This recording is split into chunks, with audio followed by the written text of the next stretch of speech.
Olá pessoal, eu sou a Nilza e hoje eu quero dividir com vocês uma leitura que me atravessou de um jeito muito particular.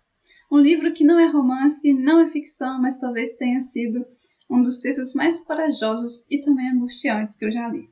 Eu estou falando de Uma Confissão do autor Tolstói.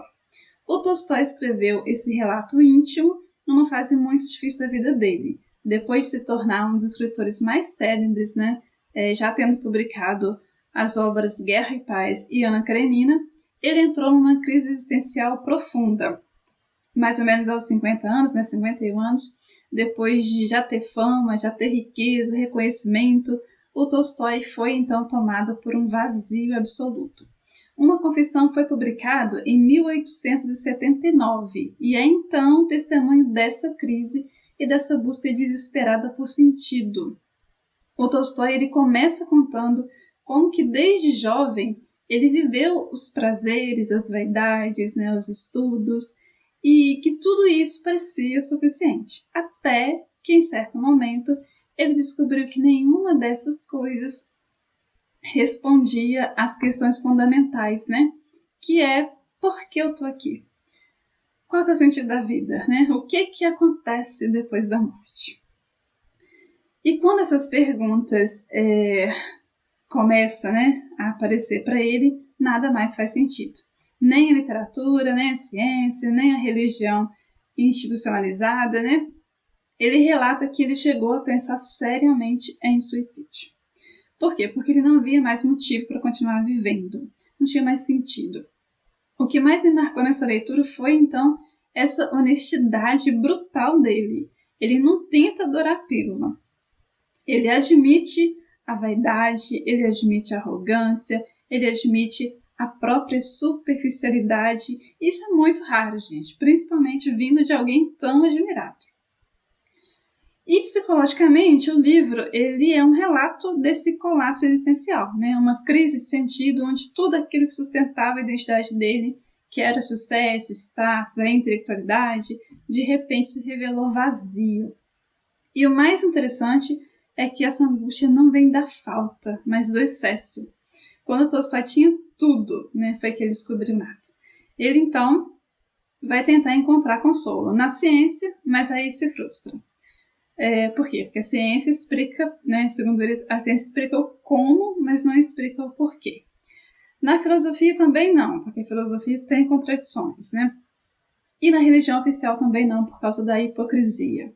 E a única coisa que o sustentou, e isso me emocionou também, é o contato com as pessoas simples. Ele diz que descobriu que os camponeses, pessoas humildes, que viviam uma vida com fé, conseguiam enfrentar a dor e a morte de uma maneira mais completa. Eu confesso que nessa parte, em alguns trechos do livro, eu fiquei com nó na garganta, porque a angústia que o Tolstói falou é a mesma que eu sinto e que eu acho que em algum grau todo mundo sente, porque a gente também para poder fazer esse tipo de questionamento, às vezes sem resposta, Quem que nunca sentiu que por trás de todas as conquistas, que a gente luta tanto para ter, existe um vazio, Quem que nunca se perguntou para que tudo isso? E aí foi muito importante para mim acompanhar a trajetória dele, porque a gente viu, ele não encontrou as respostas prontas, ele encontrou, na verdade, uma outra postura diante da vida e ele aprendeu a aceitar a ignorância, o não saber, diante do mistério. E ele aprendeu também a valorizar as pequenas coisas, a viver de forma simples, viver de forma sincera. Eu fico pensando, se no século XIX ele já viu isso, imagina hoje. Hoje a gente vive aí correndo atrás de validação, de likes, de metas, de títulos, e muitas vezes a gente esquece de perguntar isso, Por que mesmo eu estou fazendo o que eu estou fazendo? Esse livro me lembrou que mais importante do que a gente conquistar é ter coragem de encarar o próprio vazio e reconhecer, claro, que a vida não precisa também fazer sentido o tempo todo. Às vezes, gente, é só viver, Viver com decência, com generosidade, isso já vai ser suficiente. Se você nunca leu Uma Confissão, eu recomendo demais. É uma leitura curta e muito profunda, desconfortável, mas ao mesmo tempo necessária e que, no meu caso, fez bem para a alma. Eu agradeço você, né, que assistiu até aqui. Peço para curtir o vídeo, para comentar, né, o que você achou aí embaixo e a gente se vê no próximo. Até lá!